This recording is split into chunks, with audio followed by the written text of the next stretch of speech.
आप सभी का स्वागत है एबीसी कोचिंग यूट्यूब चैनल में। इस वीडियो में क्लास 9th सब्जेक्ट हिंदी की most important VBI objective question देखने वाले हैं, तो सभी छात्र अंत तक बने रहें। इसमें बताए गए जितने भी क्वेश्चन आंसर हैं उनको कॉपी में आप लोग नोट कर लीजिए। एग्जाम से पहले आप लोगों को रिविजन जरूर कर लेना है। और बच्चों, वीडियो को लाइक अपने सभी दोस्तों के साथ शेयर करेंगे। चैनल पर पहली बार आए, चैनल को सब्सक्राइब करने के साथ बेल आइकन को प्रेस जरूर कर लेना। तो देखिए बच्चों, सबसे पहला प्रश्न दिया गया है कि निम्नलिखित गद्यांश को ध्यानपूर्वक पढ़कर उसे दिए गए प्रश्नों के सही विकल्प को चुने। तो देखिए दोस्तों, यहाँ पे गद्यांश दिया गया है, कहता है कि भारतवर्ष पुराना देश है, उसकी सभ्यता और संस्कृति भी बहुत पुरानी है। भारतवासियों को अपनी सभ्यता और संस्कृति पर बड़ा गर्व है। वैज्ञानिक आविष्कारों द्वारा प्राप्त नए साधनों को अपनाते हुए भी जब अनेक अन्य देशवासी अपने पुराने रहन सहन और रीति रिवाज को बदलकर नए तरीके से जीवन बिताने लगे, तब भी भारतवासी अपनी पुरानी सभ्यता और संस्कृति पर डटे रहे और बहुत काल तक यह देश ऋषि मुनियों का देश ही कहलाता रहा। विश्व के मानव जीवन के उस नए दौर का असर पूर्ण रूप से भारतवासियों पर पड़ा नहीं।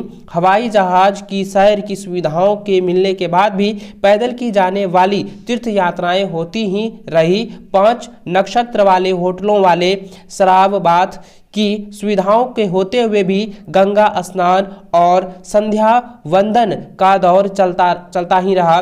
कारण यह है कि जब जीवन की उन्नति के लिए अन्य देशवासी नए आविष्कारों और अपने या उनके द्वारा प्रदान की गई सुविधाओं के पीछे भाग रहे थे, तब भी भारतवासियों को अपने रीति रिवाज और रहन सहन पर पूरा विश्वास था। तो दोस्तों, इस प्रकार से आप लोगों का गद्यांश दिया गया है। चलिए अब इससे रिलेटेड जो क्वेश्चन पूछे गए उसको देखते हैं। तो देखिए, यहाँ पे पहला प्रश्न दिया गया है कि भारतवर्ष जो है कैसा देश है। तो भारतवर्ष जो है पुराना देश है या बहुत पुराना देश है। ऑप्शन नंबर जो है 3 इसका सही आंसर होगा। भारतवर्ष क्या है? बहुत पुराना देश है। अगला सवाल है कि कौन सा देश ऋषि मुनियों का देश कहलाता रहा है। तो बहुत समय तक जो है भारत जो है ऋषि मुनियों का देश कहलाता रहा है। तो ऑप्शन 2 इसका जो है सही और सटीक आंसर होगा। अगला प्रश्न देखिए दोस्तों, दिया गया है तीसरा नंबर, कहता है कि शराब बाथ का क्या अर्थ होता है। तो शराब बाथ का अर्थ होता है यहाँ पे झरना स्नान। ठीक है, क्या होगा? झरना स्नान। ऑप्शन नंबर 4 जो है इसका सही आंसर होगा। अगला सवाल है कि भारतवासी किस से डटे रहे। तो भारतवासी किस पर डटे रहे? पुरानी सभ्यता और संस्कृति पर जो है डटे रहे। ऑप्शन 1 इसका सही आंसर होगा। अगला सवाल देखिए, दिया गया है कि हवाई जहाज की सैर की सुविधा मिलने के बाद भी तीर्थ यात्रा किस प्रकार होती रही। तो बच्चों, इसका आंसर होगा पैदल चलकर जो है होती रही। ठीक है, तो ऑप्शन नंबर जो है 1 इसका सही आंसर होगा। अगला सवाल देखिए दोस्तों, यहाँ पे दिया गया है कि निम्नलिखित गद्यांश को ध्यानपूर्वक पढ़कर उसे दिए गए प्रश्नों का सही विकल्प को चुने। तो देखिए दोस्तों, यहाँ जो छोटा सा गद्यांश दिया गया, इस गद्यांश को आप लोग को अच्छे से पढ़ लेना है। ठीक है, चलिए अब इससे रिलेटेड जो प्रश्न दिए गए उसको देखते हैं। तो देखिए दोस्तों, यहाँ पे दिया गया है कि हम पुस्तकों का अध्ययन क्यों करते हैं। पुस्तकों का अध्ययन हम करते हैं सीखने तथा आनंद के लिए करते हैं ना। तो यहाँ पे क्या हो जाएगा? ऑप्शन नंबर 4 इसका जो है सही आंसर होगा। अगला सवाल दिया गया है कि सच्चा साहित्य हमें क्या देता है। तो सच्चा साहित्य जो है हमें आनंद देता है। ठीक है, मनोरंजक देता है। तो आप लोगों का ऑप्शन यहाँ पे जो है आनंद दिया है। तो ऑप्शन 4 इसका जो है सही और सटीक आंसर होगा।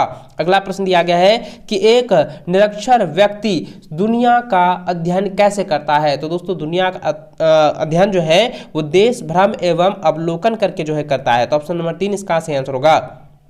अगला सवाल है कि अध्ययन का अभिप्राय क्या है। अध्ययन का अभिप्राय मतलब होता है स्वयं पढ़ना। ठीक है, ऑप्शन 1 इसका सही आंसर होगा। अगला सवाल है कि व्यवहारिक शब्द में कौन सा प्रत्यय है। तो व्यवहारिक में जो है एक प्रत्यय लगा हुआ है। तो ऑप्शन 4 इसका सही आंसर होगा। अगला सवाल देखिए दोस्तों, दिया गया है जो कि पत्र लेखन है, जिसमें कि आपको ये पढ़ना है और इससे रिलेटेड में जो ऑप्शन दिए हैं, जो खाली रिक्त स्थान है, उसको आपको जो है ऑप्शन को चुनकर यहाँ पे भरना है। देखिए, जैसे कि दिया है कि परीक्षा भवन दिनांक 10/1/2022, प्रिय मित्र सप्रेम नमस्ते, कैसे हो दोस्त, तुम्हारी पत्र में। देखिए यहाँ पे तुम्हारी जो है, यहाँ पे 11 नंबर ऑप्शन के देखते हैं। तो 11 नंबर यहाँ पे क्या हो जाएगा? ऑप्शन नंबर 1 हो जाएगा प्रतीक्षा, तुम्हारी प्रतीक्षा। ठीक है, यहाँ पे हो जाएगा तुम्हारी, यहाँ पे 11 नंबर हो जाएगा तुम्हारी प्रतीक्षा मैं मेरे जीवन दिवस का स्वाद कुछ फीका ही रहा। मैं सुबह से तुम्हारी राह देख रहा था, परंतु ना तुम आए ना तुम्हारा संदेश आया। आज ही मुझे खबर मिली कि तुम बाहर गए हुए थे। प्रिय अनिल, इस बार मेरे क्या हो जाएगा यहाँ पे 12 नंबर। चलिए 12 नंबर ऑप्शन देखते हैं, तो यहाँ पे हो जाएगा जन्म दिवस। ठीक है, 12 नंबर क्या हो जाएगा, जन्म दिवस। तो लिखेंगे इस बार मेरे जन्म दिवस पर सभी सगे संबंधी तथा कक्षा के कई मित्र उपस्थित थे। दोपहर 1 बजे केक काटा गया। इसके बाद 13 नंबर यहाँ पे देखते हैं, 13 नंबर क्या भराएगा। चलिए ऑप्शन क्यों चलते हैं, तो 13 नंबर हो जाएगा प्रतिभोज। ठीक है, 13 नंबर क्या हो जाएगा, ऑप्शन नंबर 1 हो जाएगा प्रतिभोज। तो यहाँ लिखेंगे 13 नंबर में प्रतिभोज का प्रबंध था। दीदी और जीजाजी भी आए हुए थे, इसलिए घर भर में उत्साह था। मेरे मित्र भी तुम्हें याद कर रहे थे। संबंधियों की ओर से ढेर सारे उपहार मिले हैं। पूरा दिन जो है यह है मनोरंजन में बीता है, या आप कह सकते हैं। तो यहाँ पे जो है, चलिए अब 14 नंबर जो ऑप्शन है उसको देख लेते हैं। तो यहाँ पे जो है, यहाँ पे ऑप्शन दिया है हंसी खुशी, मनोरंजन के बदले दिया है हंसी खुशी। तो यहाँ क्या हो जाएगा, पूरा दिन जो है हंसी खुशी में बीता। समय मिलने पर जरूर आना। माता पिता को मेरी ओर से, यहाँ पे क्या हो जाएगा, 15 नंबर हो जाएगा प्रणाम। मेरी ओर से जो है सादर प्रणाम। तो यहाँ आप देखिए 13 नंबर हो जाएगा, तो सॉरी 15 का 3 हो जाएगा। ठीक है, तो यहाँ हो जाएगा सादर प्रणाम तुम्हारा प्यारा दोस्त रमेश। इस प्रकार से दोस्तों आपका जो है यहाँ पे ये पत्र लेखन कंप्लीट हो चुका है। इसको आप लोग कॉपी में नोट कर लेना। अगला प्रश्न देखिए दोस्तों, दिया गया है कि लेखक का स्त्रीलिंग रूप क्या होता है। तो लेखक का स्त्रीलिंग रूप होता है लेखिका। तो ऑप्शन 1 इसका आंसर होगा। अगला है तिथि का बहुवचन क्या होगा, तिथि का हो जाता है तो तिथियां। ऑप्शन नंबर जो है 4 इसका आंसर होगा। अगला सवाल है कि इनमें से परिणामवाचक विशेषण कौन है। तो बच्चों इसका आंसर हो जाएगा 2 किलो आलू, यानी कि 2 किलो दूध है।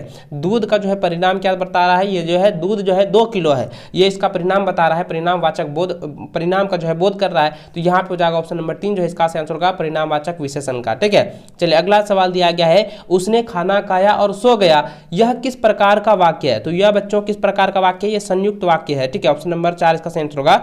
अगला है इनमें से आकाश का पर्यायवाची कौन नहीं है। तो आकाश का पर्यायवाची कौन नहीं है, तो देखिए अंधेरा। अंधेरा क्या आकाश का पर्यायवाची शब्द नहीं है। ठीक है, अगला सवाल दिया गया है, नीचे लिखे वाक्यों में कर्ता के नेह चिन्ह का सही प्रयोग किस वाक्य में हुआ है। तो बच्चों इसका आंसर होगा मुख्यमंत्री ने भाषण दिया, ये जो है कर्ता का ने का जो है सही चिन्ह का प्रयोग हुआ है। तो ऑप्शन नंबर 3 इसका आंसर होगा। अगला सवाल है कि आग में घी डालना मुहावरे का अर्थ है।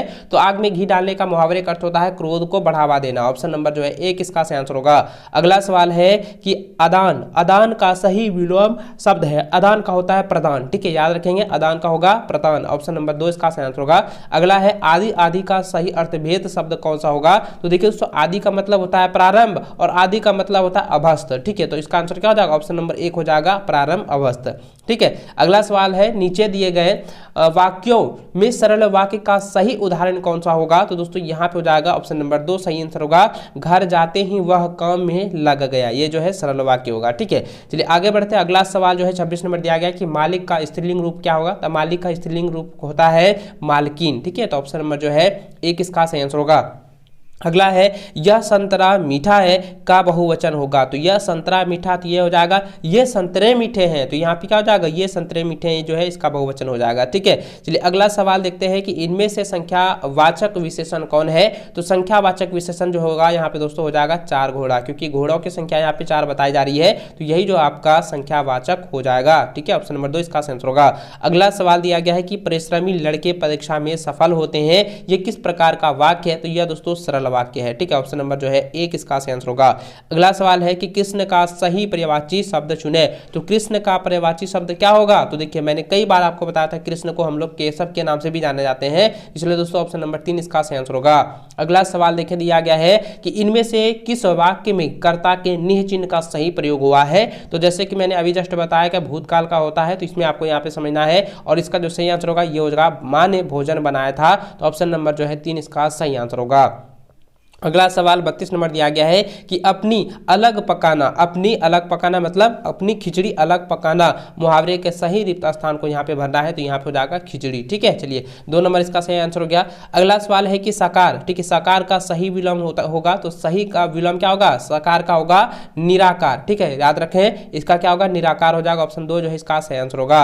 अगला सवाल दिया गया है कि अचल अचला का सही अर्थभेद कौन सा है। तो देखिए अचल और अचला का सही अर्थभेद जो होगा वो होगा पृथ्वी, पर्वत पृथ्वी। अचल का होगा पृथ्वी और अचला का हो जाएगा, सॉरी अचल का होगा पर्वत और अचला का हो जाएगा पृथ्वी। तो इसलिए ऑप्शन नंबर 3 इसका सही आंसर होगा। अगला सवाल है कि इनमें से कौन सा वाक्य शुद्ध है। तो बच्चों इसका आंसर हो जाएगा आपके दर्शन हुए। तो ये जो है शुद्ध वाक्य है। अगला सवाल 36 नंबर दिया गया कि समुद्र का जल है तो समुद्र का जल नमकीन है, तो ऑप्शन नंबर 2 जो है इसका सही आंसर होगा। अगला है कि हीरा और मोती के स्वामी का नाम क्या था। हीरा और मोती के स्वामी का नाम झूरी था। ठीक है, आप लोगों ने पढ़ा होगा, प्रेमचंद का कहानी है। ठीक है, दो बैलों की कथा, उसमें आपका देख सकते हैं कि उसमें साफ साफ दिया गया था हीरा और मोती का जो मालिक है, जो स्वामी है, वो कौन है, झूरी है। ठीक है, इसको नोट कर लीजिए। अगला है लहासा की ओर पाठ के लेखक का नाम क्या है, तो इसका आंसर क्या हो जाएगा, राहुल सांस्कृत्यानंद। ठीक है, ऑप्शन नंबर जो है 3 इसका सही आंसर होगा। अगला सवाल है कि मेरे बचपन के दिन किस पाठ का है, तो मेरे बचपन का दिन जो है यह स्मरण है, यानी कि ये जो है अपनी यादों को जो है पिरो कर यहाँ पे ये पाठ को बनाया गया है। इसके जो लेखिका है वो है महादेवी वर्मा। ठीक है, तो इसको आप लोग नोट कर लीजिएगा। चलिए अगला सवाल देखिए दोस्तों, दिया गया है कि इनमें से हास्य व्यंग की रचनाकार कौन है, तो इसका आंसर होगा हरिशंकर परसाई। ऑप्शन 2 जो है इसका सही आंसर होगा।